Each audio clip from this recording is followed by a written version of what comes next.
RSS ಬೃಹತ್ ಆಲದ ಮರ ಅಲುಗಾಡಿಸಲು ಯಾರಿಂದಲೂ ಅಸಾಧ್ಯ. ಮಾಜಿ ಸಚಿವ ಬಿ ಶ್ರೀರಾಮುಲು. ವಿಜಯನಗರ ಜಿಲ್ಲೆ ಕೂಡ್ಲಿಗಿಯಲ್ಲಿ ನಡೆದ ರಾಷ್ಟ್ರೀಯ ಸ್ವಯಂ ಸೇವಾ ಸಂಘ ರಾಷ್ಟ್ರ ಪಥ ಸಂಚಲನದಲ್ಲಿ ಮಾತನಾಡಿದ ಮಾಜಿ ಸಚಿವ ಶ್ರೀರಾಮುಲು, ಸಮಾಜಕ್ಕೆ ತೆಂಪರೆವ ಆರ್ಎಸ್ಎಸ್ ಸಂಘವು ಮೊಳಕೆಯೊಡೆದು ಕಳೆದ 100 ವರ್ಷಗಳಿಂದ ಸೇವೆ ಸಲ್ಲಿಸಿ ಈಗ ಹೆಮ್ಮರವಾಗಿದೆ. ಅದನ್ನು ಯಾರಿಂದಲೂ ಅಲುಗಾಡಿಸಲಾಗದು ಎಂದು ಅಭಿಪ್ರಾಯಪಟ್ಟರು. ಈ ಪಥ ಸಂಚಲನಕ್ಕೆ ನೆರೆಹೊರೆ ಜಿಲ್ಲೆಗಳಿಂದ ಆಗಮಿಸಿರುವ ಒಟ್ಟು 250ಕ್ಕೂ ಹೆಚ್ಚು ಗಣವೇಷಧಾರಿಗಳ ಪೈಕಿ 250ಕ್ಕೂ ಹೆಚ್ಚು ಹಿರಿಯ ಗಣವೇಷಧಾರಿಗಳು ಭಾಗವಹಿಸುತ್ತಿರುವುದು ಅಲ್ಲದೆ ಚಿಕ್ಕ ಮಕ್ಕಳು ಅಹವಾಗು ಹೆಂಗಳೆಯರು ಭಾಗಿಯಾಗಿರುವುದು ಆರ್ಎಸ್ಎಸ್ ಶಕ್ತಿಯನ್ನ ತೋರುತ್ತದೆ.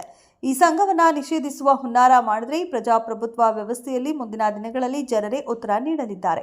ಅವರು ಪಟ್ಟಣದಲ್ಲಿ ರಾಷ್ಟ್ರೀಯ ಸ್ವಯಂ ಸೇವಾ ಸಂಘದ ಶತಮಾನೋತ್ಸವ ಪ್ರಯುಕ್ತ ಕೂಡ್ಲಿಗಿ ಶಾಖೆಯಿಂದ ಆಯೋಜಿಸಲಾಗಿದ್ದ ಬೃಹತ್ ಪಥ ಸಂಚಲನ ಕಾರ್ಯಕ್ರಮದಲ್ಲಿ ಗಣವೇಷಧಾರಿಯಾಗಿ ಪಾಲ್ಗೊಂಡು ನಂತರ ಹಿರೇಮಠ ವಿದ್ಯಾಪೀಠ ಪ್ರೌಢಶಾಲಾ ಆವರಣದಲ್ಲಿ ಆಯೋಜಿಸಲಾಗಿದ್ದ ಶತಮಾನೋತ್ಸವ ಕಾರ್ಯಕ್ರಮದಲ್ಲಿ ಮಾತನಾಡಿದರು.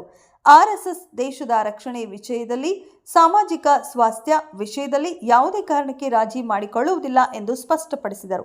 ಪಟ್ಟಣದ ಬೆಂಗಳೂರು ರಸ್ತೆಯ ಸಂತೆ ಮೈದಾನದಲ್ಲಿ ಗಣವೇಷಧಾರಿಗಳು ಪಥ ಸಂಚಲನಕ್ಕೂ ಮುನ್ನ ಬೈಠಕ್ ನಡೆಸಿದರು.